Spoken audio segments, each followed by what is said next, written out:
Jadi ini seperti apa jadinya? Ada korupsi dari Partai Gerindra ini. Nah, ini sudah berat lah buat Gerindra bangkit. Tapi survei masih menempatkan Prabowo nomor 1 dan nomor 2. Maaf Refli Harun, ya kan saya mendingan percaya sama tukang sulap daripada tukang survei.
Assalamualaikum warahmatullahi wabarakatuh, Sobat RH sekalian. Jumpa lagi kita di channel yang keren ini, Keren Cadas.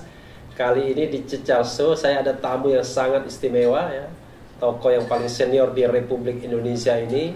Dan kalau suaranya bergema itu pasti mengguncangkan dunia di Jakarta. Dia adalah Babe Ridwan Zaidi. Assalamualaikum Be. Waalaikumsalam.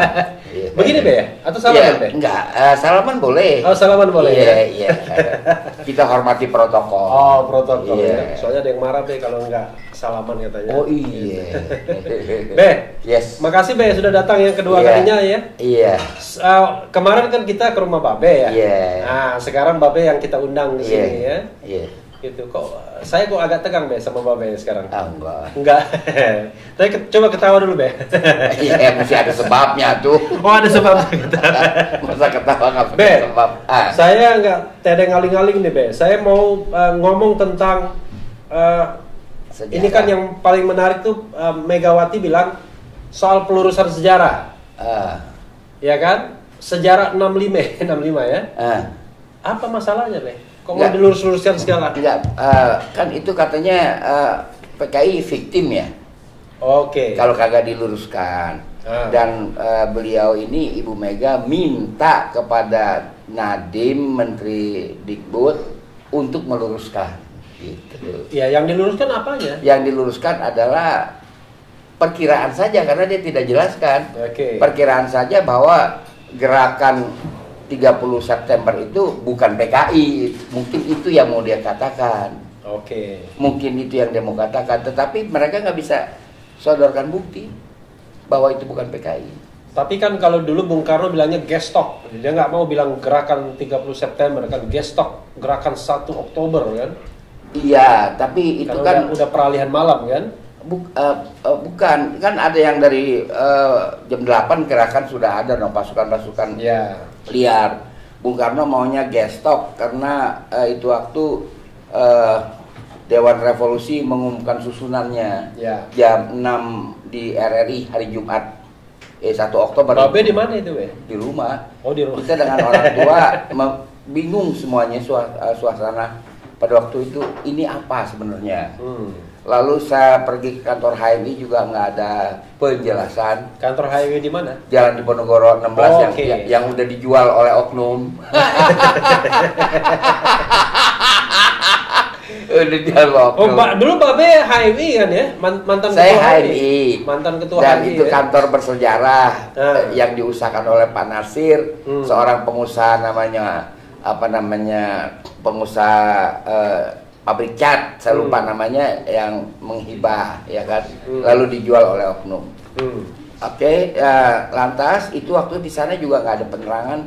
Baru pada tanggal 3 Oktober mendapat penjelasan dari Pangdam 5 Jaya Jenderal Umar Wirahadikusuma bahwa ini adalah gerakan PKI. Oke. Kemudian pada tanggal 4 Oktober di Taman Sunda Kelapa, itu waktu belum ada masjid, masih taman bermain, kita mengadakan rapat raksasa dihadiri oleh HMI, Pemuda Muhammadiyah, PMKRI, PII. Itu mengutuk PKI di situ. Babe pada waktu itu apa aktivitasnya? Aktivitas saya itu waktu adalah pimpinan rayon di HMI daerah Pasar Baru Kota. Babe masih mahasiswa waktu itu? Masih mahasiswa lah. Oh, oke. Masih mahasiswa aktif. Oke. Kemudian itu waktu tokoh-tokoh yang hadir, Jamaluddin Malik ada Subhan ZE. Jamaluddin Malik itu bapaknya Kamil Malik ya? Right, dia adalah itu waktu ketua 3 PBNU, ya kalau nggak salah begitu. Okay. Kemudian Subhan ZE juga tokoh, lalu saudara Lukman Harun Muhammadiyah hadir. Kita mengharapkan beliau-beliau ini berpidato. Ternyata mereka nggak berpidato. Lalu yang berpidato anak-anak HMI. Karena mimbar pidato darurat itu tempat perosotan anak-anak. Jadi ini tokoh-tokoh kagak bisa manjat. Jadi bukan semua politis. Dia nggak bisa manjat. Itu. Jadi kita tahulah. Kemudian hari ketika terjadi polemik macam-macam, PKI terlibat atau enggak, kan kita dapat sumber-sumber ya kan bahwa pada bulan Agustus tahun 65, Bung Karno dan rombongan termasuk Dan Aidit dan beberapa anggota CCPKI itu diundang oleh Presiden Aljazair. Agustus 65 beliau berangkat stopover di Egypt, Mesir, Kairo. Kemudian oleh protokol istana dikatakan Bapak jangan lanjut karena ada kudeta. Oh, waktu itu. Makanya dia pulang. Dia pulang Bung Karno, tapi Aidit nggak pulang. Oke. Aidit lanjut ke RRC. Oke. Di RRC dia cukup lama, dia selalu melakukan dialog dengan Mao Zedong. Dialog itu dicatat oleh sekretaris Mao Zedong yang kemudian melarikan diri dan membocorkan notun catatan itu. Pembicaranya adalah kamu kalau cara bahasa sono ya, lu orang mesti tahu. Bung Karno itu lagi sakit kolak. Gitu kalau kita emang ngomongnya begitu, Beh? Iya, kalau dia ngomong Indonesia, ya kan. Jadi Bung Karno lagi sakit berat. Sinse mengatakan Beh, pakai yang tadi logat kita aja, lu orang gitu. Bukan Sinse bilang saliki lagi. Bung Karno mati. Kata Sinse saliki lagi. Ya kan? Bung Karno mati. Maksudnya sedikit lagi. Kalau lu orang kagak buluan, kalau lu nggak buruan, lu keserobot sama tentara. Makanya lu lawan tuh tentara, lu habisin dulu. Aidit dilaporkan oleh notulen itu bahwa dia gemeteran. Lu orang kenapa gemeter? Gua orang, lu tahu nggak? Gua orang bunuh 20.000 tentara. Waktu Long March. Kata Mao Zedong. Kata Mao Zedong. Gua orang berani katanya. Nah, itulah Aidit terbakar, mempersiapkan itu. Jadi bagaimana? Apa ada keterangan lain yang bisa berbeda dan mengimbangi bobot dari keterangan ini? Kan nggak ada. Tapi yang jadi masalah, kita tahu kan gerakan 30 September malam sudah mulai pergerakan. Tapi hanya dalam jangka waktu berapa jam kondisi sudah bisa dikuasai oleh TNI Angkatan Darat, oleh Maijen Soeharto. Iya, tapi kan maksudnya dikaitkan dengan PKI itu kan terbesar ketiga di dunia setelah RRC dan Uni Soviet. Tapi begitu melakukan pemberontakan, satu hari selesai. Ya, karena pemberontakan itu tidak terencana dengan benar. Itu kan hanya permainan beberapa orang CCPKI, Aidit dan kepercayaan dia Kamaruzaman. Jadi nggak terkoordinir dengan benar. Tetapi PKI sudah bersiap untuk suatu gerakan fisik itu kan sejak Mei yang dia klaim tanggal 23 Mei 1920 itu sebagai hari lahir dia bohong. Dia kan baru lahir tahun 45 setelah maklumat X. Ketua pertama dia Tang Lingji. Ketua pertama PKI. Tang Lingji. Iya, Tang Lingji. Ketuanya. Setelah maklumat X ya? Iya, bukannya sebelumnya kagak ada. Yang diklaim peristiwa 23 Mei 1920 itu kan bukan Kongres Sarekat Islam, itu Kongres ISDV. Semaun CS itu?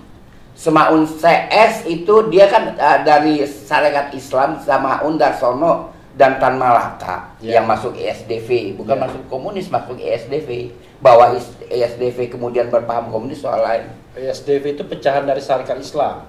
Bukan, ESDV itu partai baru, perhimpunan baru yang didirikan setelah Syarikat Islam 1911. SDV itu 1914. Sneevliet datang dari Belanda bikin tubaran. Sneevliet ya. Sneevliet dia bilang sama. Hampir lupa saya. Haji Omar Said, tolong bantu kita orang mau bikin ISDV. Nah, Umar Said tunjuk 3 nama ini, gitu. Jadi nggak ada cerita dia berdiri zaman Belanda, nggak ada. Jadi PKI baru berdiri setelah maklumat Ex-Hatta November, November 45 gitu. Nah, jadi kita lanjut perayaan ulang tahun yang diklaim, ulang tahun yang ke-45 terhitung dari tahun 1920 itu sudah gerakan fisik dia siapkan. Saban hari Pemuda Rakyat saya saksikan. Saya kan orang Sawah Besar, di seberang itu di daerah yang namanya Rawaputer, itu kan markas PKI.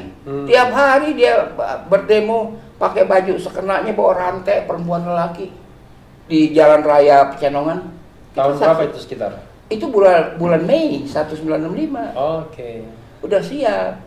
Jadi artinya mereka ada persiapan, tapi ketika eksekusinya nggak ada koordinasi.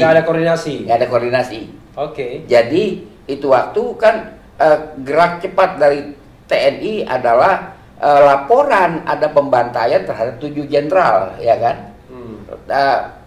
Pertama adalah mencari jenazah. Jenazah baru kedapatan tanggal 4 Oktober.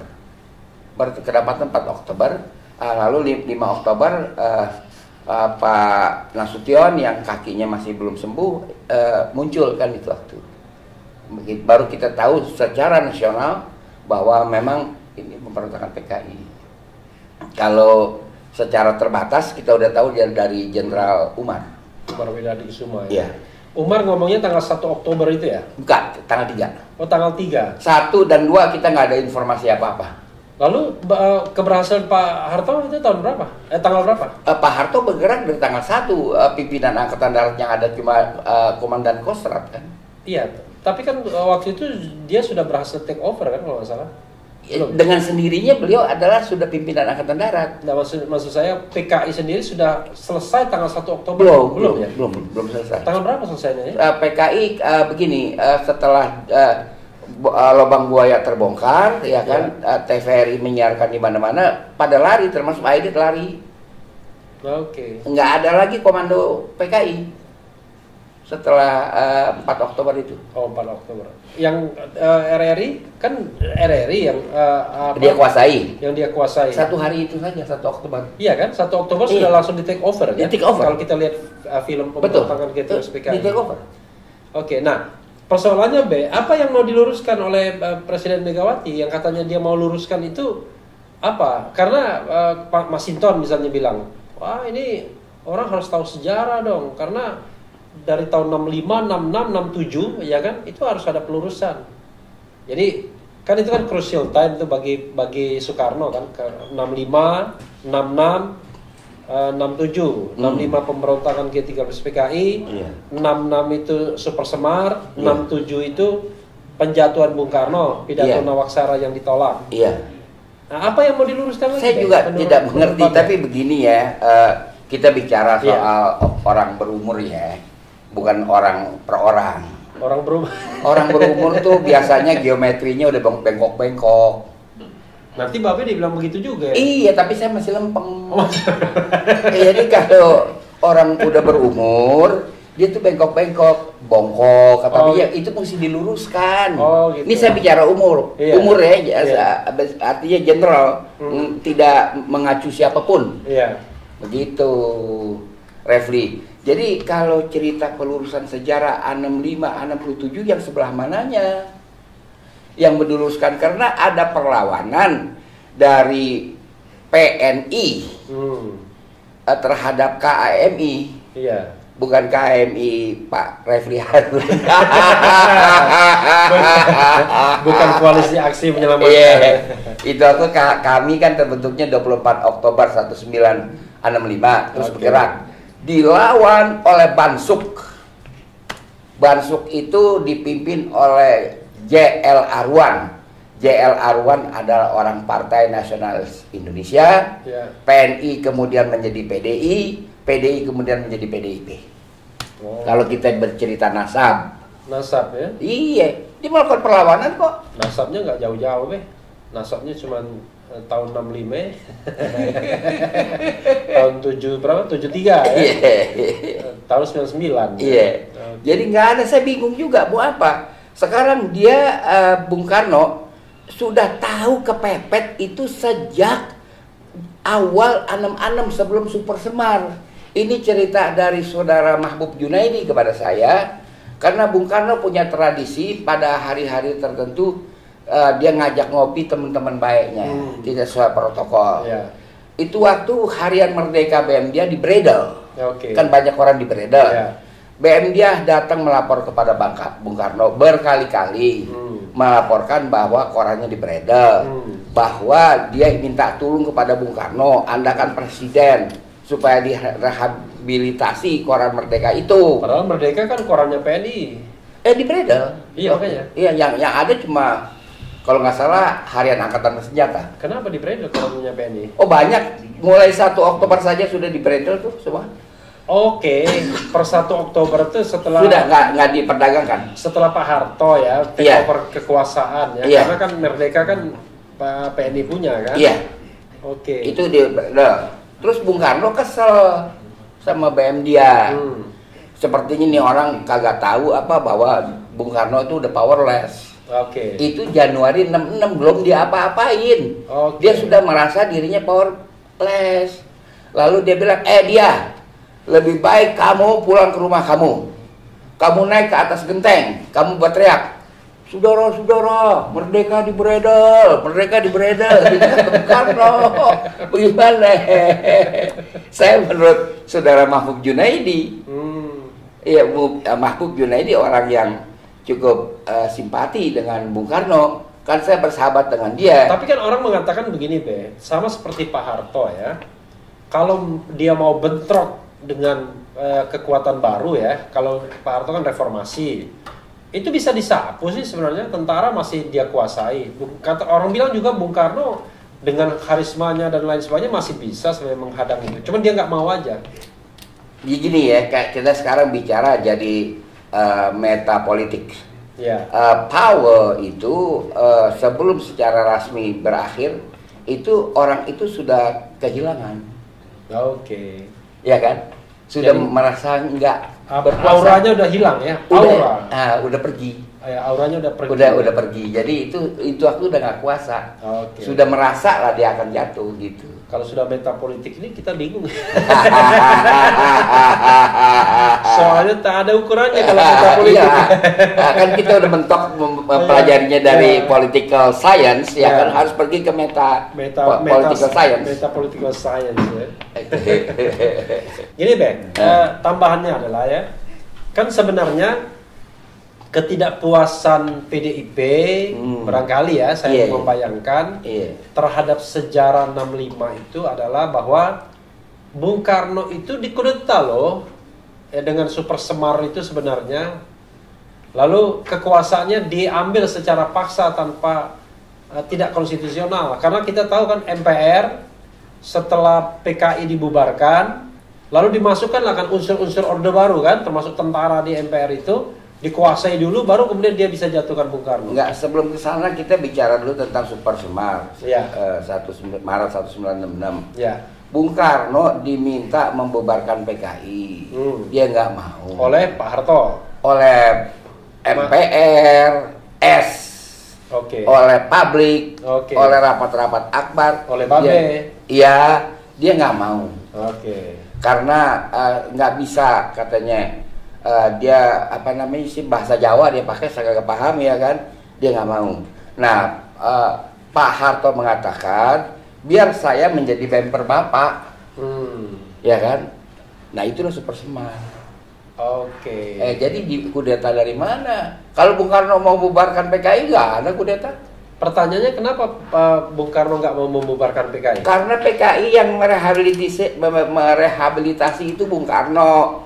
PKI pada tahun 48 pemberontakan Madiun oleh Kepala Staf Angkatan Perang TB Simatupang itu kan dibekukan kegiatannya. Jadi kalau kita lihat susunan DPRS tahun 50 itu nggak ada fraksi PKI.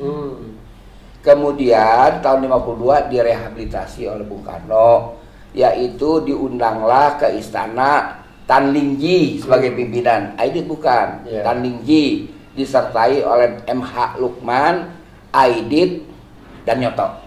Di situ dinyatakan legal, dan setelah itu PKI mengkonsolidasi diri menghadapi pemilu 1955. Jadi dia nggak mau, dia yang rehab kok. Atau karena dia ya sobat era sekalian, karena Bung Karno termakan dengan ajarannya soal Nasakom mungkin ya. Bahwa pilar-pilar kekuatan revolusioner itu ya 3 itu, nasionalis, agama, dan komunis. Ya, dia konsisten dalam soal itu sejak dia menulis pertama kali 1926 nasionalisme, Islamisme, Marxisme kan. Dia konsisten dengan itu. Itu satu, yang kedua juga empirik.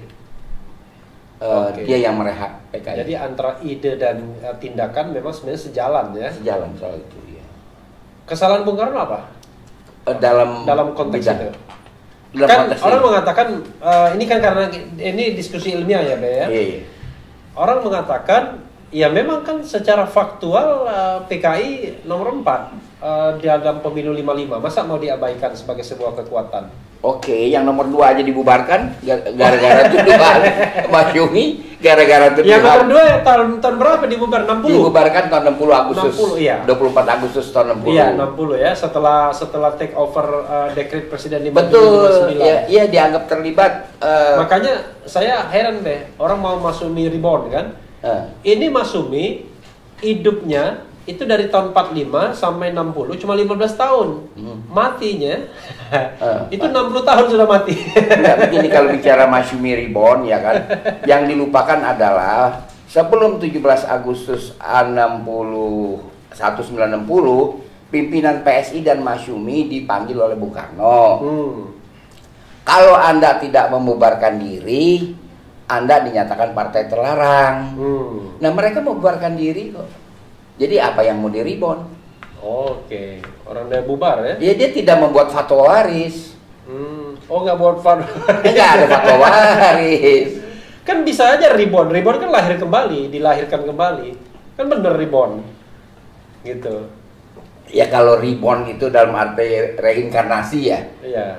Ya itu kan bukan pahaman kita. Ya saya kan tadi katakan.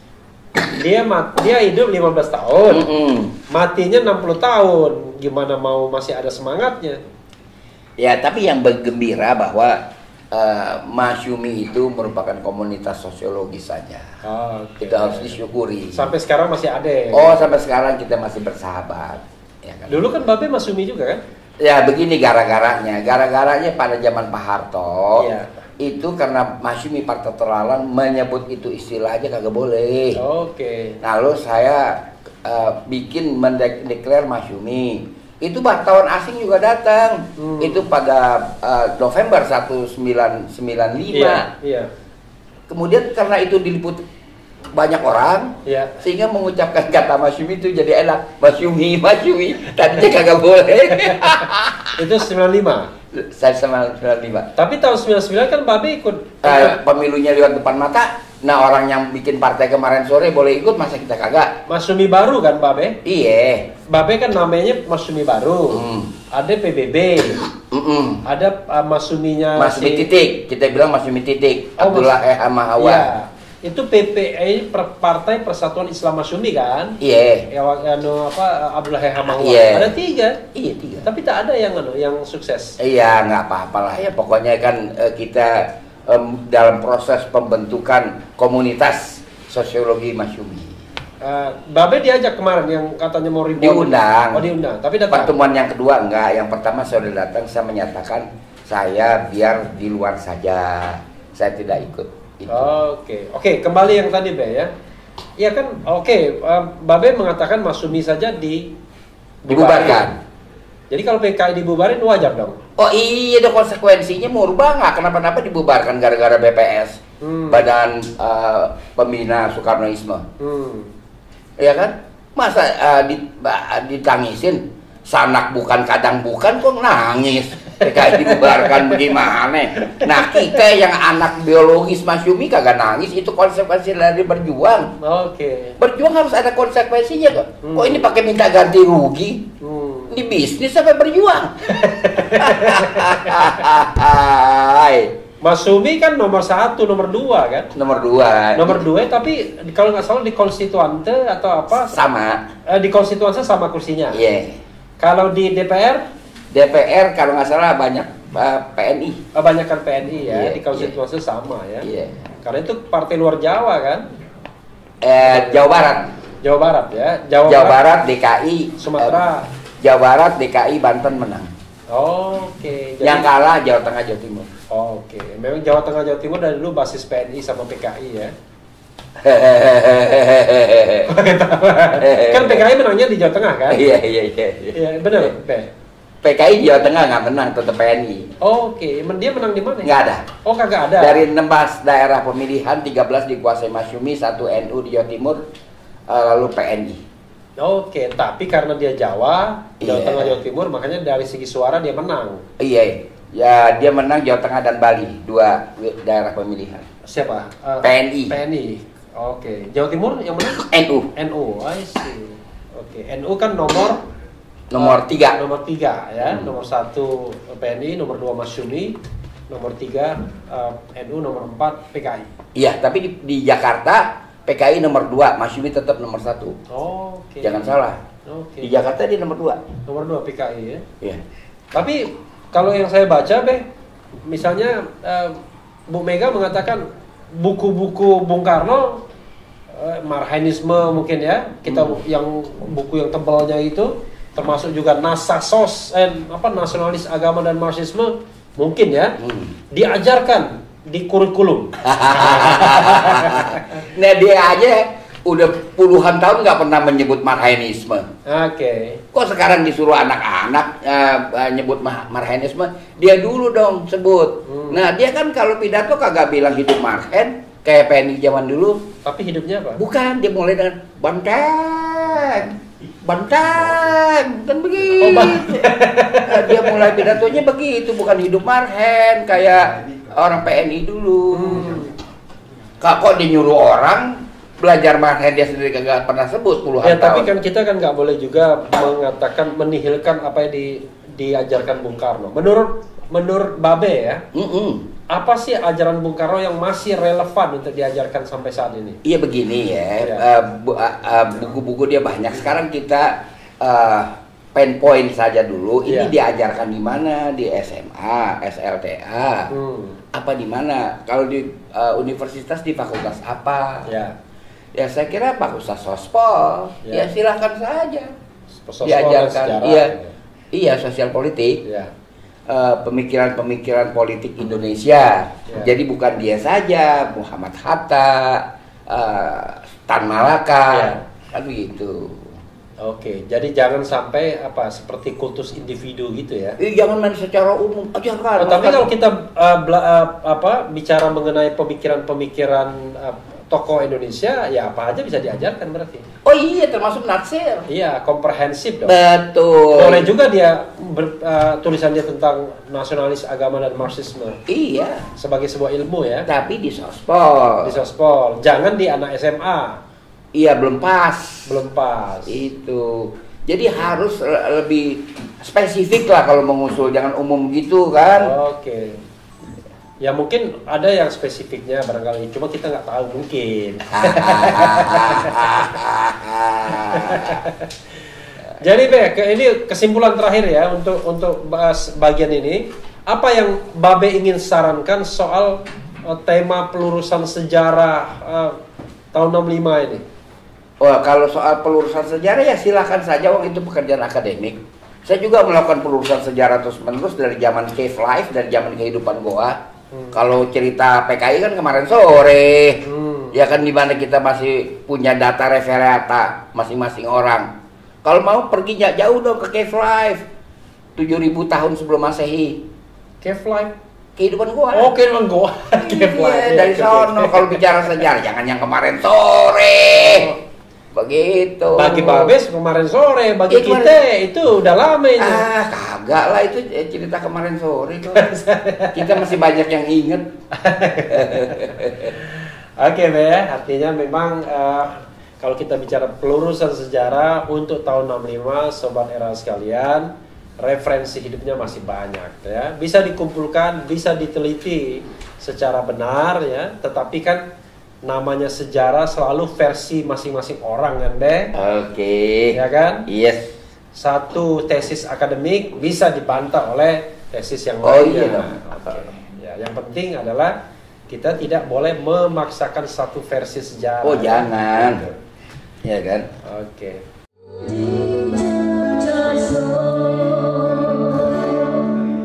Tadi kita bicara mengenai pelurusan sejarah. Iya. Itu which is masa lalu yang kita bicarakan ya. Iya. Tapi sekarang saya mau bicara masa sekarang, Be. Yes. Masa sekarang ini saya mau mulai dari lobster. Oh, lobster. Iya. Iya, iya. Lobster itu benur, Be, ya kan? Benur. Nah, Iya. saya ingat kata-kata Rocky Gerung bilang, kalau Sahgan dan Nainggolan dari kami diborgol karena benar katanya. Tapi kalau Edi Prabowo diborgol karena benur. Jadi apa pendapat Babe mengenai apa? Pertama, KPK menangkap Edi Prabowo. Kedua, Edi Prabowo dari Partai Gerindra. Yeah. Ketiga, Prabowo pernah bilang akan membawa sendiri kadernya yang korupsi ke penjara dan lain sebagainya. Yeah. Bagaimana Babe mengaitkan fenomena ini, Be? Ini puncak dari kehancuran sistem kepartaian menurut saya. Oke. Karena hampir rata partai-partai yang mempunyai kursi di DPR itu terlibat dalam persoalan corruption. Nah, ini membawa kita. Nggak ada yang tidak korupsi ya? Kayaknya ya. Iya, semua Kayaknya. ada sih. Iya, semua ada. Coba kita lihat tuh. PDIP pernah. Ada. Golkar apalagi pernah. Iya. Kemudian Gerindra sekarang pernah. Nasdem pernah dulu sekjennya kan? Iya. Reo Patris Kapela kan? Kemudian Demokrat apalagi? Iya, Anas. Kemudian PKB? Iya. Siapa PKB? PKB lupa tapi kayaknya ada gitu. Lupa kayaknya ada ya. P3 ada. P3 ada. Kemudian PKS PAN, ada. PAN kayaknya ada. PAN kayaknya. Oh, ada dulu Yang PAN. gubernur apa? Iya, PAN, PKS ada. Iya. Ya, memang nggak ada lagi yang nggak ada ya. Iya, jadi kalau kita bicarakan kasus lobster ini adalah saya kira yang terakhir lah ya. Karena sistem kepartaian sekarang rekrutmennya itu terbatas, ya kan? Iya. Kita lihat bahwa di Kalimantan Timur ada bupati ketangkep, istrinya kena, karena istrinya ketua DPRD. Ya. Kan? Yang sekarang Menteri Lobster ketangkep, menterinya kena juga. Bukan lobster, Be. Benur. Menteri benur. menterinya kena juga, istrinya kena juga. Oke. Sekarang udah meningkat kepada pasangan, ya kan? Jadi ada perluasan atau pendalaman korupsi. Jadi karena itu menurut saya sistem politik kita itu partai di parlemen saja, nggak usah di pemerintahan. Biar di kabinet itu orang-orang ahli yang dia istilah zaman dulu second kabinet. Second kabinet. Ini nggak usah lah, mereka biar dia di DPR aja, biar profesional di situ. Kagak mau dia mereka, Be. Lah harus diciptakan, ini keadaan yang sekarang ini tidak bisa diteruskan. Bagaimanapun juga menggoda lah duduk sebagai menteri berkuasa di situ dan bisa macam-macam. Tapi coba kita lihat sejarahnya, menteri-menteri yang dicokok karena korupsi. Orang partai semua sih memang. Andi Malarangeng, Idrus Marham, Jero Wacik, kemudian siapa lagi sekarang? Edi Prabowo. Oke. Nah itu kalau itu nggak bisa berkelanjutan. Di MK juga begitu, Akil Muhtar. Di Mahkamah Konstitusi. Nggak bisa berlanjut ini kalau tidak berlanjut begini. Ekonomi kita berat, apalagi yang sekarang ini menurut catatan Saudara Salamuddin Daeng, tahun anggaran yang sebentar berakhir ini kita nggak ada bantuan, kagak ada pinjaman, nggak ada orang mau kasih pinjam, kasih bantuan nggak ada. Cuma beruntung Menteri Luhut Binsar Panjaitan waktu ke Amerika beberapa minggu lalu, beliau dikasih bansos sama Trump. Ya artinya dapat bansos, alhamdulillah deh ya. Negara besar begini dengan penduduk 250 juta dapat 10 T rupiah, itu kan bansos. Oh, bansos. Ya. Bansos. Lalu ikutanlah Jerman juga kasih bansos 5, Australia kasih bansos lagi. Yang berarti jangan sampailah nanti pejabat kita ke luar negeri itu bawa tromol. Tromol itu apa ya? Celengan masjid. Kocrak. Itu kan udah habis dah. Karena apa? Pemerintahan ini, partai-partai ini faktanya banyak yang korup gitu. Jadi kita harus ikhlas.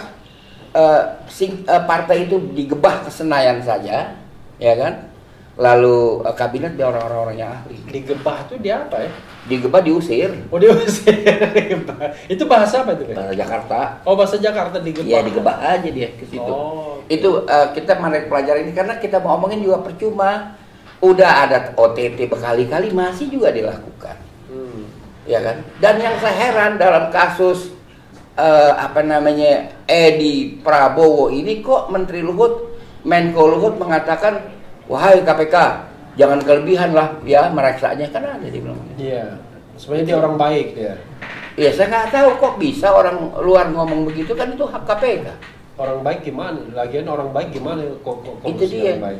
Jadi kan itu hak KPK, kewenangan penyidik, kenapa Menko bisa ngomong begitu? Itu yang saya heran. Jadi ini udah kita miskin sebagai sebuah negara, duitnya jadi korup. Dan ini bahkan akan ada lagi kasus-kasus lain lagi yang juga menyangkut partai yang salah. Tapi kan KPK-nya konon katanya udah bisa dikendalikan. Yang mana yang bisa dikendalikan? Kan nggak semua. Memang dia belum dapat bintang Mahaputra, ya kan? Beda dengan MK. Tapi saya kira nggak bisa begitu mudah dia kendalikan KPK. Oke. Jadi masih ada harapan buat KPK. Masih ada harapan, karena kalau kita baca koran Tempo kemarin kan masih ada lagi calon TSK di luar kasus Benur. Menteri juga? Iya, saya nggak tahu dia. Saya bukan propaganda lah. Saya bacanya di koran Tempo. Tapi begini kalau kita bicara tentang kasus korupsi ini, kok ada kesan tidak ada yang namanya apa? Kemarahan publik.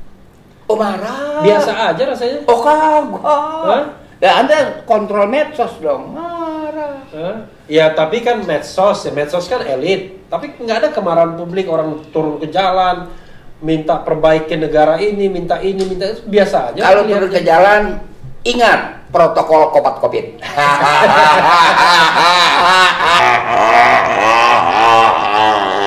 Tetapi reaksi itu ada, orang kagak diam.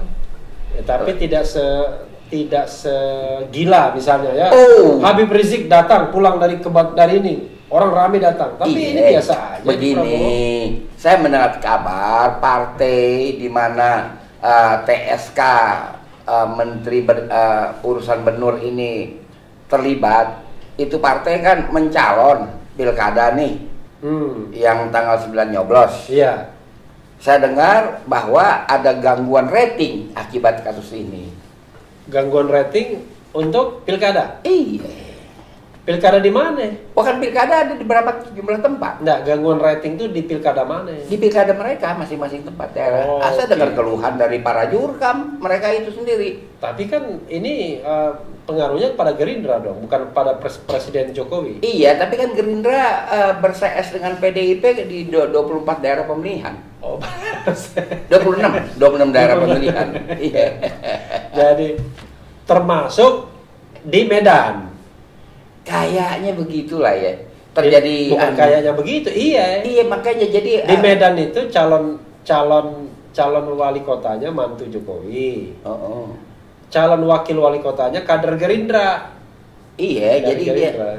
PDI dengan Gerindra kan berporos. Iya.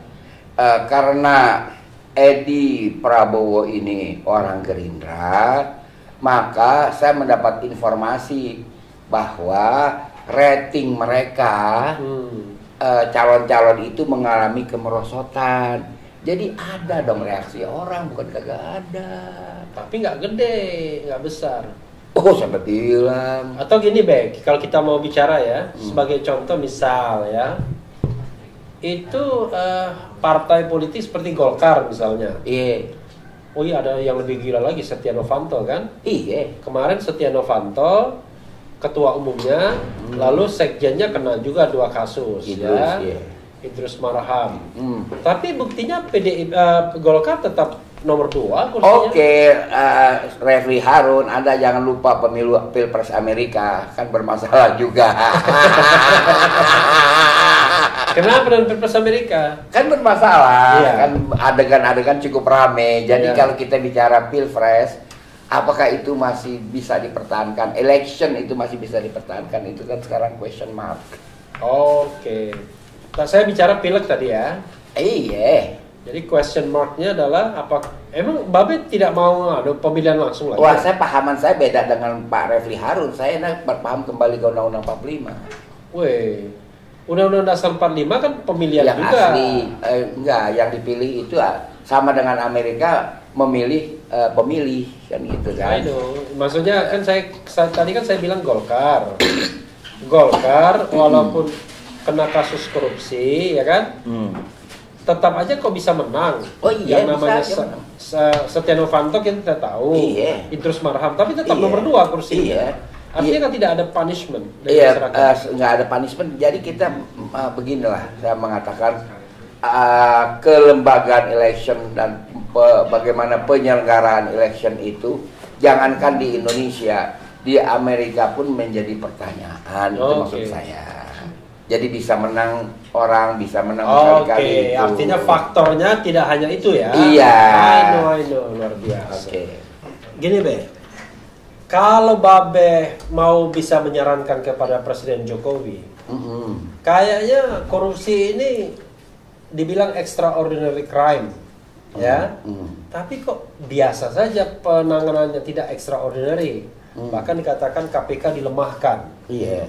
Kalau Babe jadi penasihat presiden, ya, Presiden Jokowi ini, apa yang mau dilakukan, apa yang mau dinasihatkan? Sebaiknya biar menteri nggak dicokok lagi, lalu korupsi nggak ada lagi di Republik ini.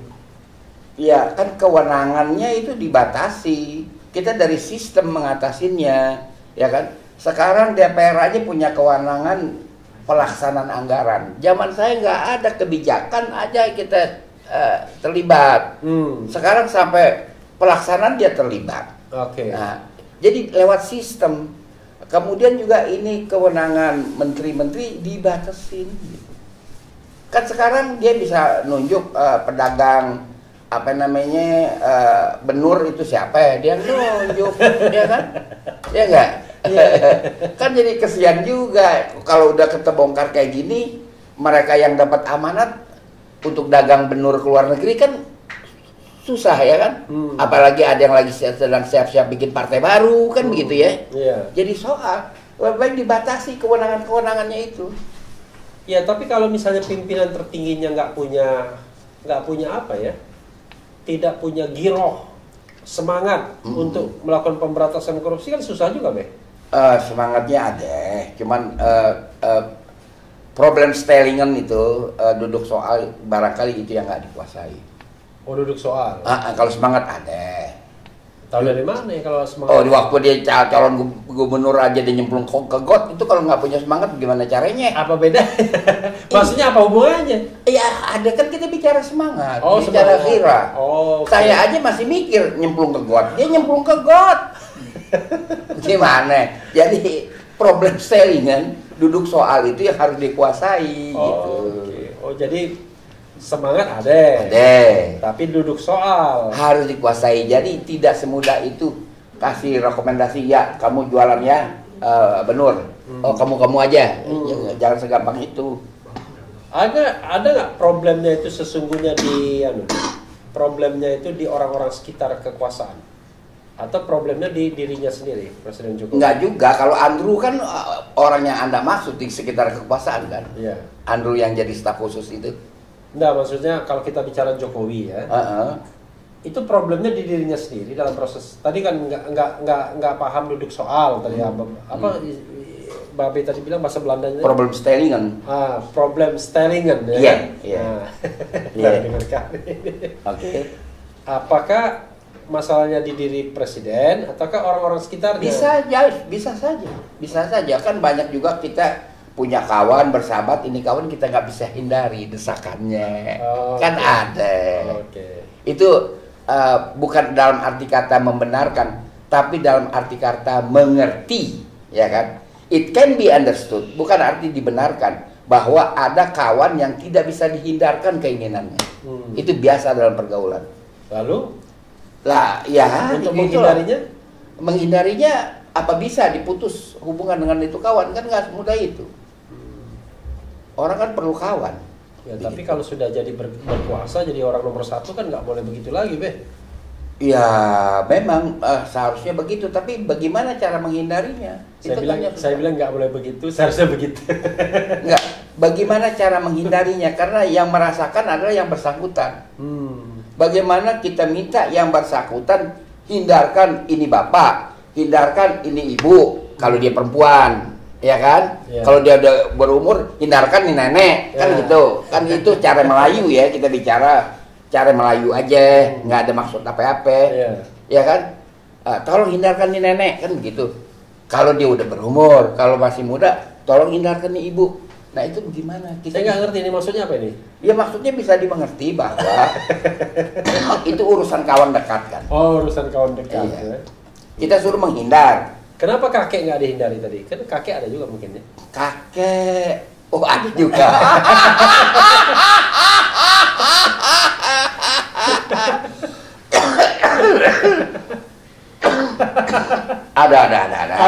Ada kayaknya sih. Kayaknya ada ya. Tapi ini negeri lucu juga ya. Peranan besar taunya pada orang berumur ya. Oh gitu ya? Iya. Ya mungkin gara-gara Mahathir juga ini. Atau Joe Biden. Kan nanti Joe Biden 78 dilantik nanti. Dia tanggal ini sekarang udah 78 tahun. Beda. Joe Biden terlihat dia telanjang dada waktu dia nyuci mobilnya yang mewah itu. Terlihat itu otot-ototnya masih oke. Oh. Dia masih oke. Masih oke ya. Jadi walaupun 78 dia punya engine spare part mungkin 50. Oh iya masih bagus lah. Masih bagus ya. Dan kan calon wapresnya itu Kamala Harris. Ya. Kalau bisa dikurangi kegemaran dia berbicara bagus. Bagus ya. Karena dia doyan bicara itu Kamala Harris. Termasuk dia juga bilang we stand for Israel, we stand with Israel. Itu kan kebanyakan yang ngomong. Oke. Babe usia berapa sih, Rob? Apa? Babe usia berapa? 78. Oh, sama dengan Joe Biden. Tuan saya dia baru Dia Januari baru 78. Enggak, 20 November kemarin dia 78. Udah sama saya kan Juli, 2 Juli. Oh, 2 Juli. Kalah dia sama saya menang bulan. Oke, 2 Juli. Dan kayaknya pengalaman politiknya lebih banyak Babe daripada Joe Biden ya. Oh, tapi dia orang pinter lah. Kita harus akui, ya kan. Untuk bagian ini nih, apa yang Babe ingin closing statement kan? Closing statement saya, bentuklah pemerintahan tanpa partai politik. Itu jalan keluar yang sebaik-baiknya bagi kita untuk menyelamatkan keuangan negara. Tanpa partai politik? Tanpa partai politik. Zakon kabinet? Zakon kabinet. Itu. Realistis nggak itu, Be? Realistis. Lalu? Realistis. Lalu orang-orang ini apa yang mau dicari? Nanti dianggap cari tulang doang nanti? Terserah dia mau ngapain. Ya kan dia suruh di DPR aja. Kan dia sudah ada bantuan partai kan? Iya. Emangnya partai zaman dulu tahun 50. Tapi kan partai-partai melotot semua pengen jadi menteri gitu. Iya, tapi jangan dikasih. Oke. Iya. Realistis nggak nanti mereka nggak mau dukung dong kalau begitu? Ya bagaimana cara menyelamatkan negara ini? Kalau nggak ini ambruk nih negara. Kalau begini caranya digeragotin terus. Dan problemnya di partai politik ya? Problemnya partai politik. Oke. Ya kita berharap bahwa Zakon, pronunciasinya apa Pak? Zakon atau Sakon? Sakon ya, Sakon kabinet ya. Dulu sering sekali kita mendengar Sakon kabinet dalam era pemerintahan 50-an ya. 50 sampai 59 itu zaman demokrasi liberal ya. Jago-jago. Demokrasi parlementer. Menterinya jago-jago. Menterinya jago-jago. Dan jujur. Jujur ya. Selama 9 tahun tidak ada sepotong menteri yang kena perkara. Bahkan sepotong pun gak ada. Gak ada. Kalau sekarang kan ilah Allah, ngitungnya aja kita capek, udah lupa-lupa. Tadi ya Babe ngomong, dia minta maaf tuh, Menteri Edi Prabowo minta maaf. Kenapa Babe nggak bisa memaafkan? Bukan yang minta maaf, bukan Edi Prabowo, yang minta maaf itu atas nama partai, saudara Muzani. Oke. Sekjen. Iya. Yeah. Iya begitu. Saya nggak ada persediaan maaf buat dia. Kenapa? Lah yang lebih gede yaitu dia tinggalkan puluhan juta pemilih pada di Lebak Bulus, kok nggak minta maaf? Itu kan lebih gede. Puluhan juta pemilih Prabowo ditinggalkan begitu aja, dia pergi ke Jokowi. Oh begitu. Wah ini kok Babe bisa marah nih? Oh iya dong. Kita tahu bagaimana rakyat berpanas-panasan, rakyat berdesak-desakan, rakyat teriak-teriak suaranya habis. Dia pakai ongkos sendiri dan sebagainya. Sekarang dia pergi ke Jokowi begitu aja. Ngomong pun nggak sampai gini hari. Kok nggak minta maaf? Jadi persediaan maaf Babe ada habis? Habis, sudah habis. Emang Babe timnya Prabowo kemarin? Kita membantu dia dong. Oh. Tapi saya terharu dengan ibu-ibu, dengan mama. Oke. Dia berjemur di panas, teriak-teriak, penuh pengharapan. Dan mereka tidak mengharapkan apa-apa jikalau Prabowo menang. Kok digituin aja di Lebak Bulus? Oke. Wah ini luar biasa nih Babe. Baru kali ini saya lihat Babe marah. Tapi setelah marah ketawa lagi. Begitu. Tapi itu serius ya Be. Jadi ini seperti apa jadinya? Ada korupsi dari Partai Gerindra ini? Nah, ini sudah berat lah buat Gerindra bangkit. Tapi survei masih menempatkan Prabowo nomor 1 dan nomor 2. Maaf Repli Harun, ya kan saya mendingan percaya sama tukang sunglap daripada tukang survei.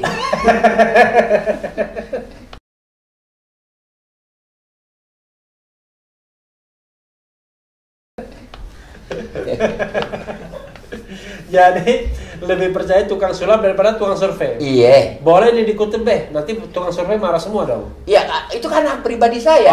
Oke. Masa nggak boleh? Soalnya sekarang apa-apa ITE, apa-apa ITE. Oh, apa yang ITE? Bang saya percaya sama tukang sulap kok. Oke. Buktinya itu YouTuber yang suka main sulap dulu kan pengunjungnya besar. Siapa namanya? Dedi. Iya. Dedi Corbuzier. Iya kan pengunjungnya besar. Iya kan artinya banyak orang percaya sama dia. Daripada tukang sulap. Daripada tukang survei. Oke. Tapi jangan dikelirukan, bukan tukang survei itu tidak bisa dipercaya. Saya lebih percaya kepada tukang sulap daripada tukang survei. Itu hidupnya. Oke, luar biasa. Nah, kalau percaya tukang sulap, ya kan? Kira-kira Prabowo masih ada peluang nggak 2024? Nggak ada lah. Kagak ada. Nggak ada, selesai dia. Selesai. Oh, surveinya tinggi masih? Ya silahkan aja kan. Oh iya, saya harus menjawab lagi kan. Kalau gitu terakhir buat Prabowo apa saran Babe? Ya saya kira buat dia sportif saja ya kan. Ya. Ini berpolitik itu bukan bakat dia gitu aja. Oke. Bukan bakat dia. Karena itu menteri kan menjadi bakat. Oh, ya. menteri itu berpolitik ya? Berpolitik nggak gampang, Refli. Kita itu mesti ada blood gitu.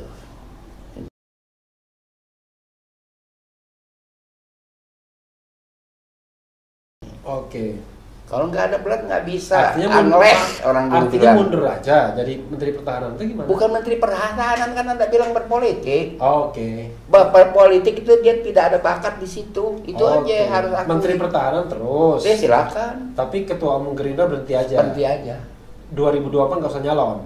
Terserah kalau mau nyalon. Kalau Gerindra mau nyalon hak orang nyalon. Oke. Iya. Kan kalau nyalon berpolitik lagi dong berarti dia. Kalau nyalon dia berpolitik lagi makanya terserah Gerindra. Oke. Tapi saran Babe tidak usah berpolitik. Berat lah. Jadi politikus itu nggak mudah, berat. Oke. Ini yang ngomong ini politikus senior ya.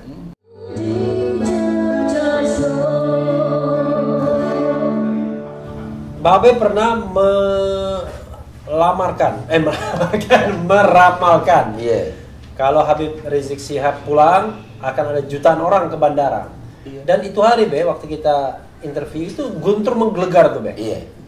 Babe lihat kan? Iya. Wah kan luar biasa kan? Iya. Nah ramalan Babe, menurut Babe terbukti benar atau terbukti benur? Iya, kayaknya kenyataannya begitu kan.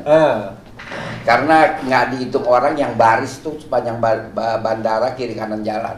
Oke. Ya, sampai ke Petamburan kan. Ya. Yang orang hitung yang di bandara aja. Jadi kalau dihitungannya tetap jutaan seperti Babe. Iya, di bandara kan 3. Itu sama hitung-hitung. Karena kan susah ya pakai rumus Google gitu ngitungnya karena bidangnya juga nggak terbuka di bandara kan. Ngitungnya susah. Lalu yang di jalanan itu juga susah. Tapi perkiraan Babe jutaan. 5. Oh 5 juta? Iya. 5. Nggak bisa kurang Be? Nggak. Oh, nggak bisa kurang. No discount. No discount ya? Okay. Be. Jadi Habib Rizik ini sebuah fenomena kan kita tahu. CPCS langsung mengadakan survei. Surveinya itu dari tanggal 10 November sampai tanggal 20 November kalau tidak salah. Berarti setelah kepulangan Habib Rizik. Langsung dia nyodok urutan 4. Di sebagai apa?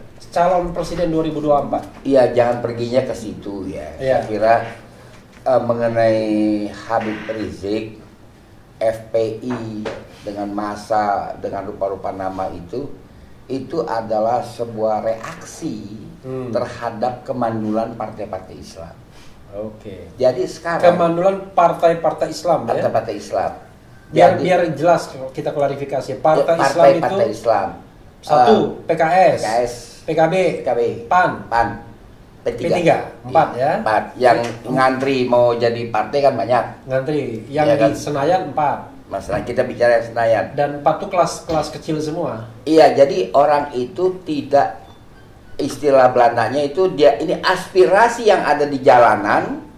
Mereka sadar tidak bisa verzailing, tidak bisa manjat ke atas. Atas tuh DPR. Oke. Nah, jadi sekarang masa itu di jalanan. Oleh karena itu kekuatan Islam sekarang di jalanan. Oleh karena itu dengan pelbagai cara dan bentuk dicoba untuk diatasi, ya kan? Iya. Tetapi udah sangat sulit karena Habib Rizik dan masa Islam itu udah sebuah mitologi. Di mana-mana terus ada bergerak di daerah-daerah. Dan tanggal 2 Desember kita nggak tahu apa yang mungkin terjadi. Dan gerakan ini makin 212 itu disuruh mengibarkan bendera Habib Rizik. Bebang mau mengibarkan bendera nggak? mengibarkan bendera Habib Rizik, pakai kaos Habib Rizik dan sebagainya kan. Ya. Itu adalah satu fakta. Dan orang nanti berjalan hilir mudik di jalan tuh dengan pakai Habib Rizik punya kaos kan. Nah, ini memang betulnya apa? Vlagvertoon, pameran bendera, orang Belanda bilang. Ini pameran bendera akan terjadi dan ini menggelisahkan penguasa sehingga terjadi rupa-rupa soal dia sudah diswab lagi kan.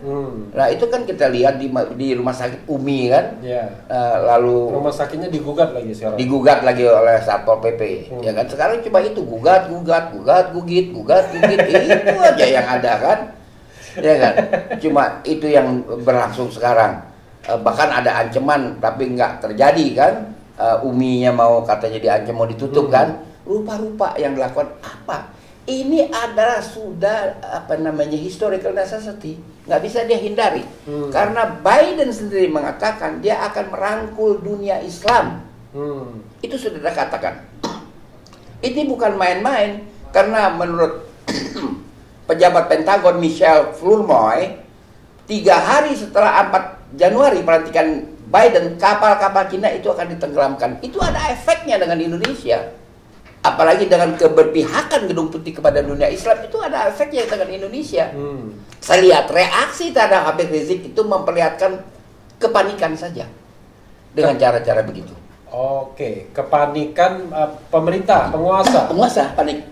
Jadi fenomena Habib Rizik ini bukan karena Habib Rizik sendiri, tetapi lebih pada kegagalan partai Islam atau karena gairah dunia Islam. Itu semuanya satu faktor. Aspirasi Islam itu terus akan mengalir. Orang lupa bahwa Indonesia atau Andunisi itu adalah major power system yang dominan di sini adalah Islam, kerajaan Islam atau kesultanan Islam. Yang Buddha itu cuman di di Kediri, yaitu Kediri, Daha, Jenggala, Singosari, udah. Yang lain itu Islam. Jadi ini adalah power, historical power, kekuatan yang bersejarah. Mau dibendung pakai apa? Biden pintar, Gedung pintar, Putih pintar, dia musuhin Islam kan cukup lama. Jangan salah loh, Suriah diapain, Yemen diapain, Somalia diapain. Sekarang dia insyaf. Ada film India judulnya Insaf Kahane. Saya nonton itu, kalau nggak salah bintangnya Madubala. Jadi siapa tadi? Madubala. Madubala. Iya. Jadi itu cowok atau cewek? Cewek, atau masa cowok saya kenang-kenang bener aja. Jadi itu adalah sekarang mereka insaf, nggak realistik lagi melawan Islam. Ya kan? Apa Indonesia? Zaman Soekarno emang enak jadi politikus Islam. Ya kan? Ancaman ini yang terus-menerus mengalir. Zaman Bung Karno itu sejak 59 maksudnya ya? Iya. 59 iya kan, orang-orang HMI dibilang Darul Islam di kota. Iya. Dibilang Darul Islam. Zaman Orde Baru emangnya enak. Saya nggak mau cerita lah. Saya bukan orang cengeng menceritakan apa yang saya alami, nggak mau. Nggak enak pokoknya. Terus dihajar. Zaman sekarang juga kagak enak. Babe itu P3 dari unsur apa, Be? Bukan waktu P3, waktu HMI, kemudian P3 dari unsur MI. Oh, Muslimin Indonesia. Itu disikat. Nah sekarang apa? Dibilang musuh Pancasila adalah agama. Kenapa pakai diumpet-umpetin? Lu sebut aja, spesifik aja nyebutnya. Mau ngapain? Kita dipermusuh. Jadi Pancasila ini dijadikan tungkat untuk ngegebukin orang Islam. Tongkat, bukan tungkat. Iyalah, untuk gebukin orang Islam. Nah sekarang ini kekuatan ini, ya Allah, luar biasa. Pendidikan, majelis taklim dan sebagainya mengkristal, dan mereka menjadikan simbol of Islamic power adalah Habib Rizik. Tapi begini Be, biar kita tidak mislead ya mengenai Islam, kekuatan Islam di Indonesia. Yang bisa diidentifikasikan sebagai kekuatan Islam itu apa? Apakah misalnya dia partai Islam, partai berbasis massa Islam, ataukah dia dalam gerak politiknya mengidentifikasikan sebagai aktivis Islam atau gimana? Tidak, itu bukan kriteria. 80% kan kita Islam. Itu bukan kriteria. Kriterianya adalah apabila pada diri seseorang Muslim itu mengandung kecemburuan terhadap Islam. Kalau Islam dikutik-kutik, dia tersinggung. Oh, oke. Inilah yang berhimpun di jalanan. Inilah orang. Dan itu berapa persen dari 80% penduduk Islam? Ada 80%-nya. Dari 80%-nya sekitar 60. Karena waktu pemilu 55 yang sebagai ukuran, Islam itu 45% yang milih partai Islam. Dan itu nggak berubah. Ya, tapi tahun 99 sampai sekarang partai Islam kagak pernah menang. Dua besar aja kagak. Betul, kan kita tahu kan, kita jangan bicara tentang sistem pemilu di Indonesia lah, ya kan. Nanti capek kita. Kita bicara aja pemilu 77 di mana saya komandan kampanye P3. P3 menang di Jakarta dan di seluruh wilayah kota. Tahun 77 ya. Iya. Itu waktu siapa ya kontrol pemilu? Ali Sadikin. Oke. Biar jadi bisa fair. Iya. Jadi ini nggak bisa dia bendung. Amerika saya sudah mengatakan apa maksudnya Biden mengutip hadis Nabi pada waktu dia campaign. Kan itu bukan tidak ada maksud. Jadi dia nggak mau lagi bermusuhan dengan Islam. Hadisnya itu mengenai kalau ada kemungkaran dengan lisan, dengan pedang, dengan kekuasaan, dengan hati, kan gitu. Dan seorang senator Demokrat berpidato, saya itu sendiri merinding. Dia mengatakan jangan diisolasi Islam. ISIS adalah ISIS, jangan kaitkan dengan Islam. Al-Qaeda adalah Al-Qaeda, jangan dikaitkan dengan Islam. Di sini ngomong terorisme sambil nyindir-nyindir Islam, emang kita nggak sadar? Kita disindir-sindir terus? Nggak ada. Kita tidak pemadatan kekuasaan. Islam tidak pemadatan kekuasaan. Kami menguasai negeri ini sejak abad 10 sampai abad 19. Jangan salah, belum zona ekonomi kami kuasai. Baru kali ini saya lihat Babe marah. Iya dong. Tadi marah karena Prabowo. Marahnya kira-kira belum full 75% baru ini 100% ya, marahnya. Orang tuh mesti mengerti, ya kan? Emangnya mereka apaan? Apa akar ideologi mereka? Apa akar mereka di mata rakyat? Kan kita tahu bagaimana cara-cara mereka mendapatkan kekuasaan. Jadi oleh karena itu, janganlah perlakukan kami ini sebagai musuh. Kami itu Islam. Bukan koalisi aksi menyelamatkan Indonesia. Jangan, ya. Habib Rizik itu dia perkumpulan dia banyak berjasa dalam mengatasi bencana alam. Bicaralah dengan baik, ya kan? Wali Kota Bogor datang, saya mau periksa, dia udah diswab apa belum? Loh, apa? Ini wilayah saya. Loh, kapan kita orang-orang Bogor, rakyat Bogor ke notaris menyerahkan wilayah Bogor ke dia? Ini wilayah saya, ada dibilang kok. Itu apa? Apa yang mau dia tunjukkan? Jadi udah susah. Sekarang posisinya mau nggak mau, kita tunggulah sekitar tanggal 7 Januari kapal-kapal Cina itu akan ditenggelamkan di Laut Cina Selatan lah. Dengan apa? Dengan kekuatan bersenjata? Lah Amerika masa nggak punya kekuatan? Amerika kalau di udara dia udah berkuasa. Mau apa? Barangkali ada yang nangis di sini, nangislah. Kalau kapal itu ditenggelamkan? Iya, nak merataplah, nak menangis, tangislah di sini. Muncul Melayunya Babe sekarang. Itu jadi oleh karena itu mesti realistik, jangan berkhayal. Habib Rizik bukan musuh negara, tapi dia adalah warga negara yang baik. Dia menggunakan haknya sebagai warga negara, apa salah? Oke, ada dua hal yang penting ya. Apa yang harus dilakukan pemerintah terhadap Habib Rizik, FPI dan fenomena menggeliatnya kekuatan Islam ini? Berdialog. Dialog itu seperti apa? Iya, dia kedua pihak mengungkap perasaan masing-masing, pikiran masing-masing yang mengendap. Sampaikan. Dialognya itu close door atau open the public? Waktu ada kemacetan politik menjelang tahun 59, Bung Karno tuh banyak bikin forum-forum dialog. Oke, yang bisa ditonton rakyat. Iya, dia dialog lah, majulah dialog. Jangan, ya kan? Jangan kita mau berdialog tapi kena undang-undang ITE maksudnya. Iya, jangan juga kita aturannya dialog malah tebak-tebakan. Ayo, berapa nama ikan? Ada 10, sebut nama ikan. Iya, itu bukan dialog. Itu tebak-tebakan. Tebak-tebakan. Ya saya ingat ikan tongkol. Begitu berdialog, obatnya ayah, dialog, ayo. Buat apa ngancem-mengancem? Artinya dialognya terbuka ya? Terbuka lah. Sekarang diancam, besok sekarang pertanyaannya Be ya. Ya yang kita dengar, kita juga dengar ya. Jangankan mau dialog ya kan? Itu menyebut nama Habib Rizik aja ada larangan. Kalau di YouTube tuh ada nama Habib Rizik bisa di-ban di media sosial begitu. Iya, dulu pernah kami alami zaman Mas Syumi, kan saya udah cerita pada YouTube yang lain, pada video yang lain. Juga nggak boleh disebut.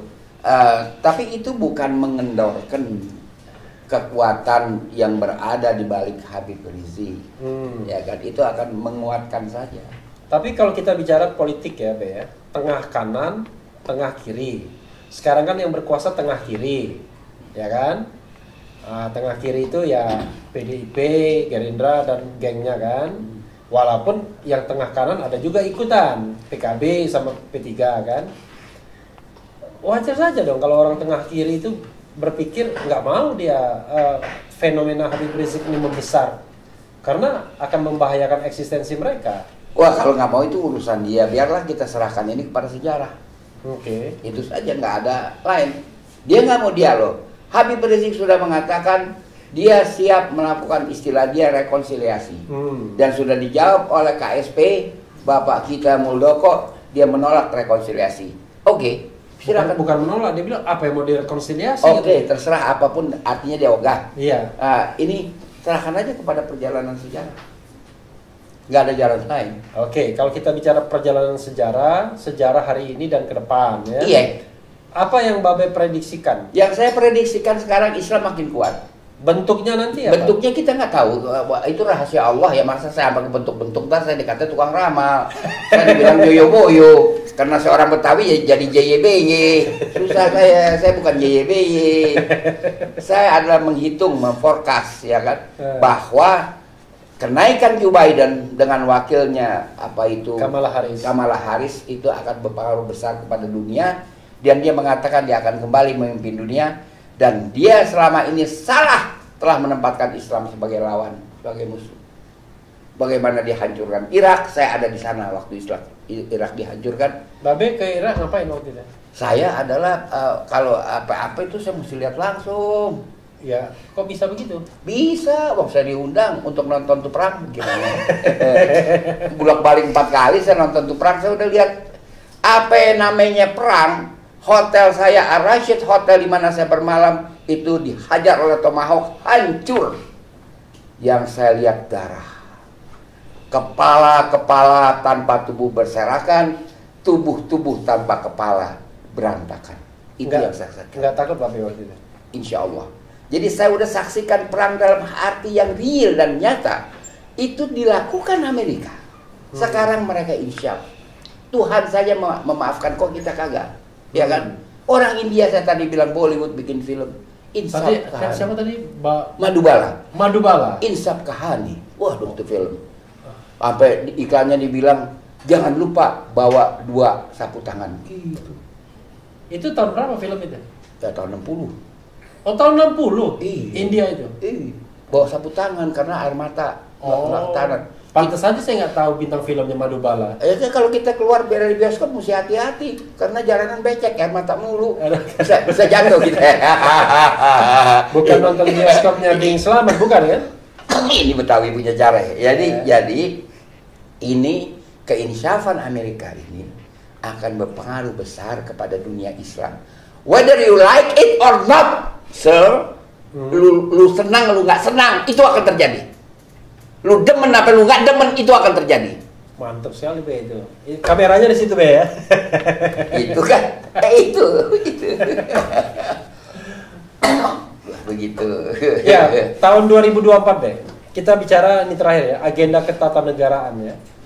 Kita tahu bahwa ada calon-calon dari ada calon dari kelompok tengah kiri. Ya, sekarang yang muncul namanya ya kan Ganjar Pranowo, Prabowo Subianto ya kan, yang kagak jelas apa tengah kanan atau tengah kiri Sandi Uno ya kan, yang kagak jelas juga Ridwan Kamil ya kan. Tapi ada yang tengah kanan Anies Baswedan dianggap kan. Nah sekarang muncul HRS, bahkan nyodok Anies tuh di urutan keempat. Ada juga Ustadz Somad. Jadi Babe kalau lihat konstelasi 2024 gimana Be? Saya belum bisa bicara. Kenapa Be? Apakah itu pilpres bakal terjadi?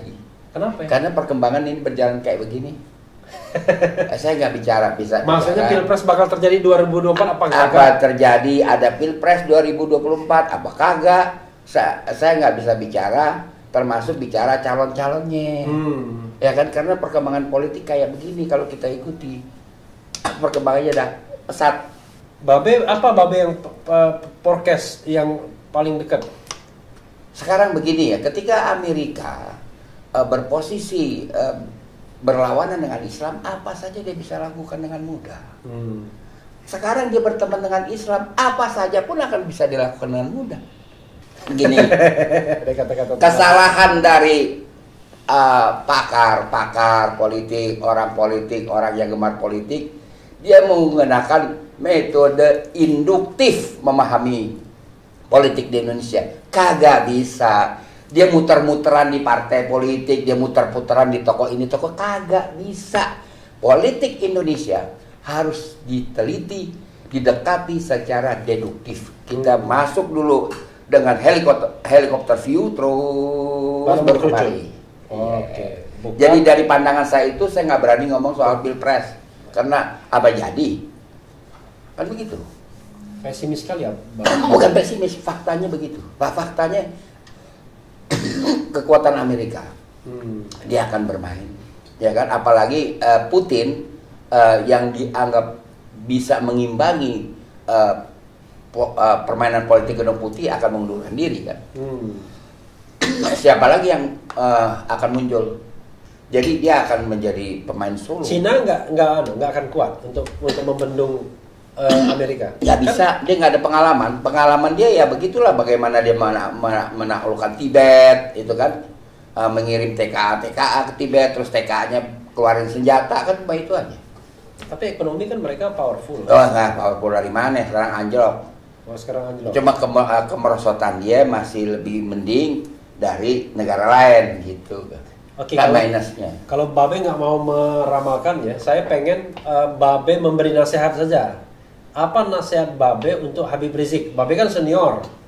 Apa nasihat Babe untuk Anies Baswedan yang dianggap generasi yang mewakili aspirasi Islam? Ya. Itu persepsi orang ya. Masing-masing jangan keluar format. Ya kan, karena orang pada usia sedemikian itu sudah ada formatnya. Perjalanan sejarah, jangan membuat format baru. Oke. Untuk diri sendiri, udah ada formatnya. Dulu yang berusaha bikin format baru Amin Rais, benar nggak? Udah lama saya nggak dengar tuh nama kalau disebut sekarang. Kan dulu Amin Rais kan kita tahu dari Muhammadiyah, dari Arus Islam, tapi begitu membuat partai dia berusaha membuat partai yang plural kan, ternyata nggak berhasil juga, Be. Iya. Iya, pokoknya jangan mengubah format, apalagi sudah mulai umur 40 nggak boleh merubah format. Di dalam adat Betawi baru usia laki-laki 40 boleh pakai cincin. Cincin apa? Cincin kawin deh. Bukan cincin kawin, cincin batu. Oh, Babe nggak pakai? Enggak, sekarang udah bosan saya. Dulu saya teman. Dulu saya lihat serang tuh pakai. Oh, saya udah bosan. Udah bosan. Ya? Udah bosan. Sudah meninggalkan zaman batu ya? Udah, nggak masuk zaman batu lagi. Iya.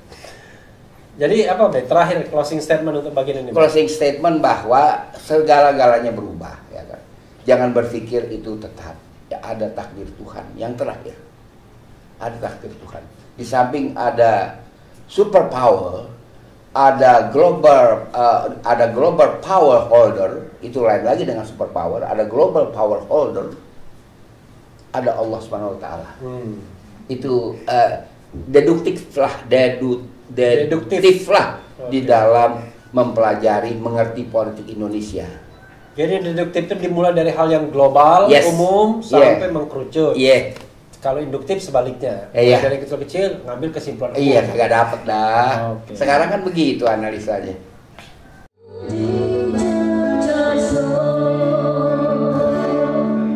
Ya, Sobat Era sekalian, ini saya ingin bicara mengenai DUNG. DUNG ya. Ini orang ngetop sekali dan di channel Refli Harun ini banyak sekali atensinya ketika kita bikin video mengenai DUNG ini. Dudung nggak mau dibendung, ya kan? Dudung kesandung, dudung dirundung. Bunga untuk dudung, langit jadi mendung. Dung terus ya.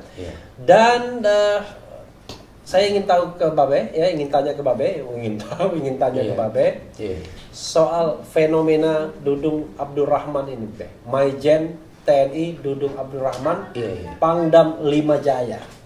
Apa yang Babe lihat dari fenomena Dudung ini, Be? Kan gerakannya yang pertama kan nurunin baliho, ya kan, dan sebagainya.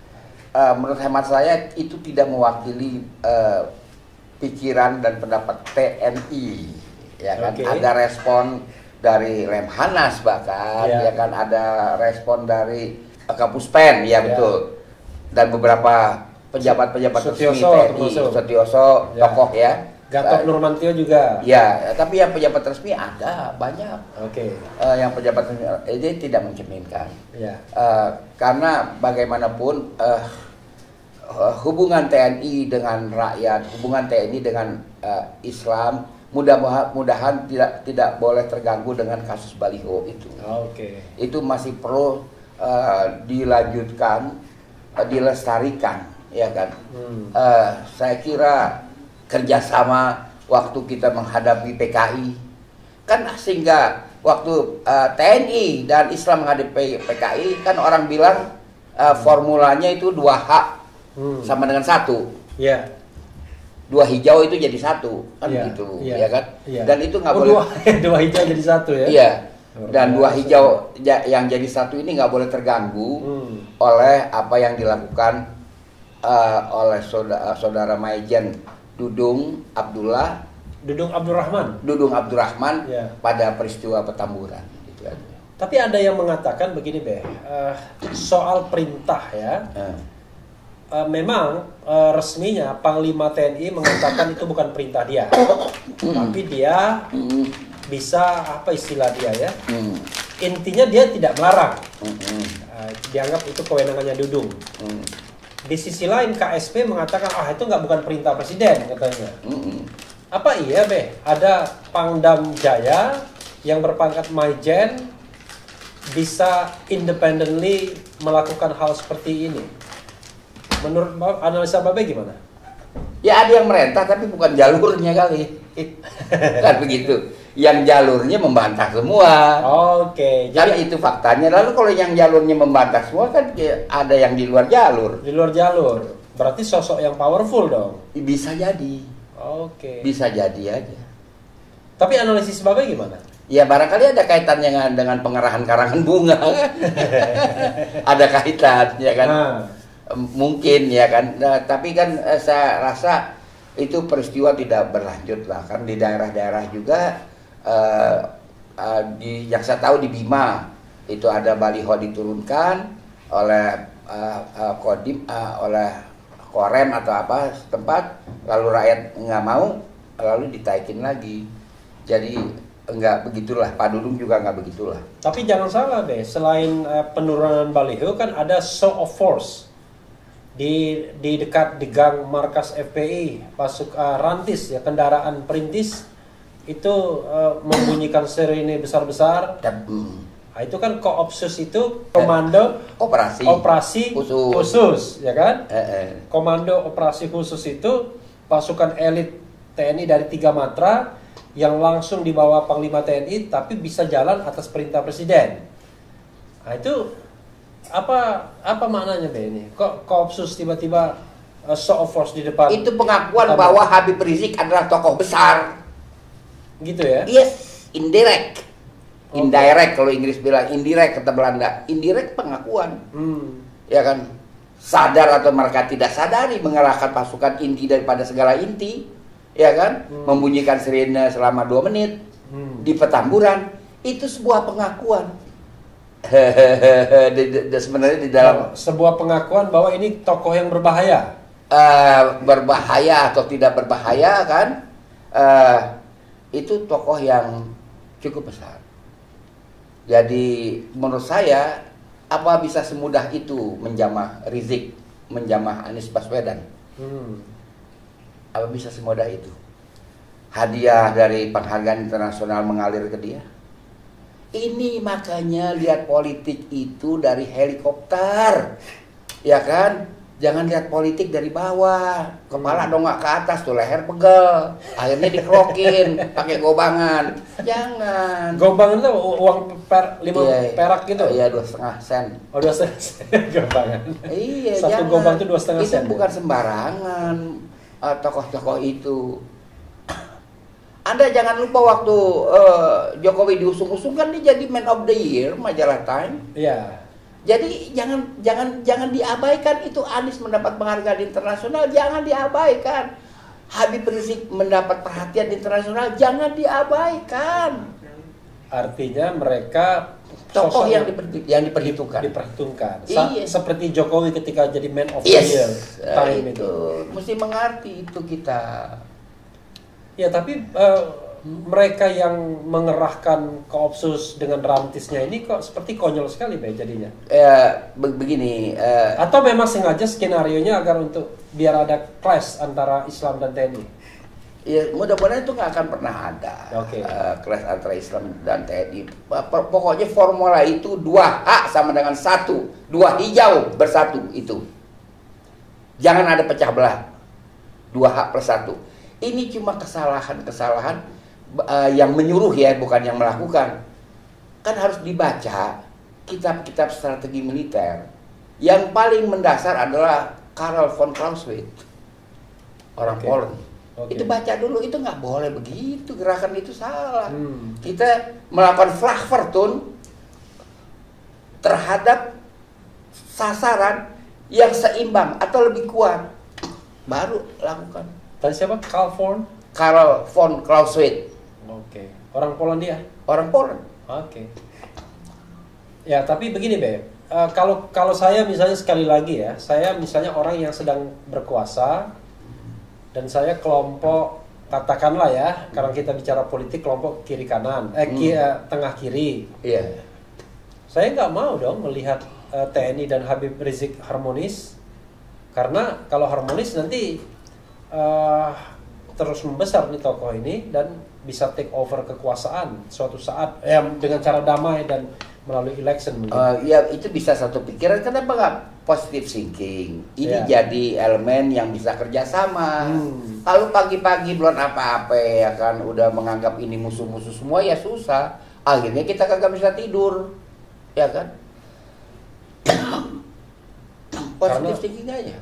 Karena diantara elemen kekuasaan atau kekuatan negara ini yang kelihatannya netral-netral saja selama ini kan TNI, Be. Iyalah. Kalau yang lain-lainnya kan ibaratnya sudah disedot ke istana.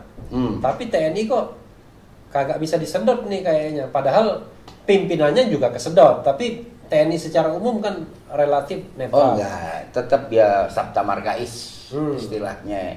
Itu kita sangat menghargai dan saya kira kita jangan gampang salah paham gara-gara insiden sirene di Petamburan lalu kita berpikir lain tentang TNI. Jangan. TNI itu adalah kita punya rekanan, kita punya sahabat.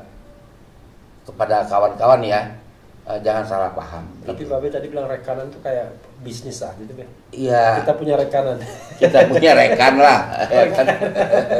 Kalau rekanan bisnis. Iya, itu Tapi Babe khawatir nggak TNI ini mau mencoba lagi masuk ke wilayah politik, Be? Setelah secara resmi diselesaikan zaman reformasi, kemudian tidak lagi ada di MPR DPR sejak 2004 ya, setelah pemilu 2004. Ya kalau partainya dungu, bagaimana? Ya kan kita tergantung dari kondisinya. Kalau dia dungu, dan kita nggak bisa melarang, lu jangan dungu, ya nggak bisa. Itu dungu adalah hak asasi yang harus kita hormati. Itu hak asasi partai. Ya kan kalau dia dungu terus kayak begini, udah gitu dia doyan korupsi, muncul TNI, apa persoalannya? Itu adalah alternatif. Artinya politik sipil ini harus jangan dungu. Nggak boleh dungu. Dan jangan korupsi. Jangan korupsi. Kalau dia mau bertahan dalam kepemimpinan politik Indonesia. Kalau dungu kan hak asasi manusia, korupsi nggak dong? Oh nggak boleh. Kalau dungu hak asasi dia merawatin seumur umur, kita mau bilang apa? Ya kan? Dungu itu apa, Be? Kalau dalam politik? Dungu dalam politik, ya dungu, nggak ada istilah khusus, ya kan? Ya, maksud saya contohnya apa? Misalnya kedunguan partai politik sekarang ini apa? Dia punya hak mengkritik kok dia nggak lakukan, dia punya hak pengawasan dia nggak lakukan. Oke. Iya kan? Nggak dungu katanya, enak kekuasaan itu. Oh nggak bisa dong, saya itu waktu zaman P3, zaman Orde baru, saya menjadi juru bicara melawan kebijaksanaan Daud Yusuf soal NKKBKK tahun 79. 78 dong. 78. Ya. Itu saya lawan. Nah ini sekarang kok dia punya hak, punya fraksi, punya apa, ya kan? Dungu. Gitu, jangan. Tapi kalau orang mau piara dungunya, siapa boleh hambat? Nggak boleh, itu hak asasi, harus dilindungi. Keinginan orang untuk dungu. Jadi the right to dungu ya? Yes. The right to be dungu ya? Ya. Kalau kita bilang pandir itu bahasa terlalu kuno. Terlalu kuno, jangan pandir. Orang udah lupa dengan pandir ya.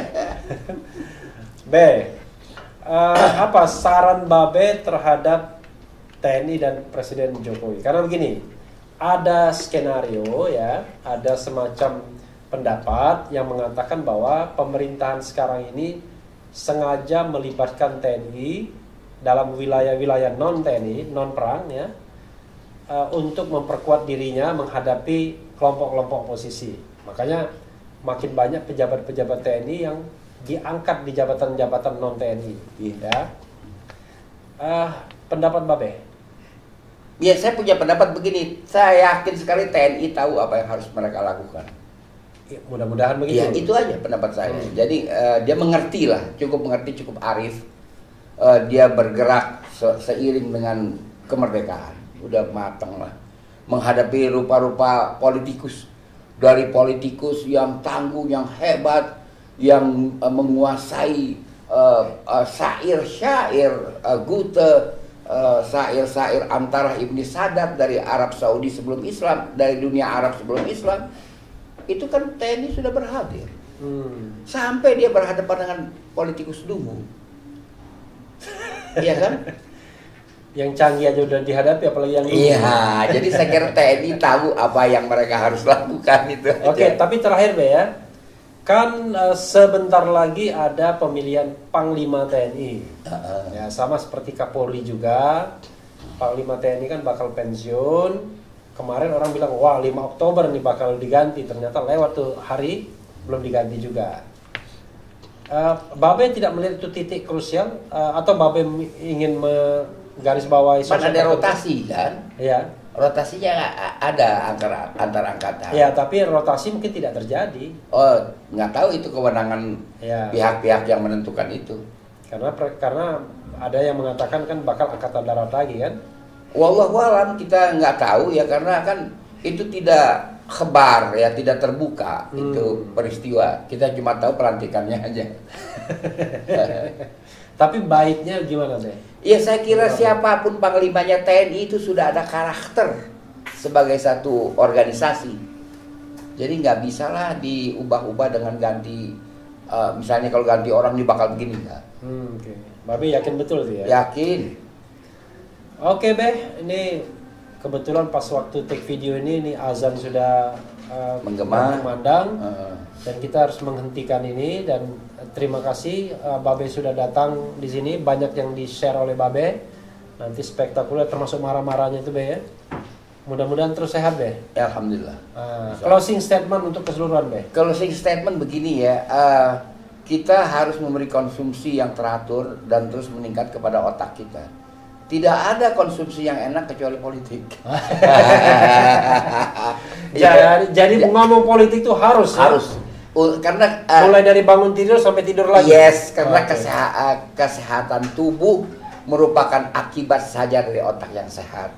Otak itu akan sehat kalau konsumsinya teratur dan dia makin meningkat itu. Dan itu bisa oleh politik. Jadi konsumsi politik itu seperti menjengkelkan, membuat kita kalut, tapi sesungguhnya menyehatkan otak ya. Dan membuat awet muda nanti tidak pikun. Ya, sobat sekalian, itu tadi dicecar dengan Babe Ridwan Zaidi. Mudah-mudahan kita akan ketemu tokoh yang lain. Yang penting tetap di channel ini, karena di channel ini Anda akan dirayu, ditipu, dibaperin, dicecar, diuber pula di jalan khusus. Karena channel ini adalah channel yang mengancam, memeras dan membenci. Jangan lupa subscribe, like, comment, and share.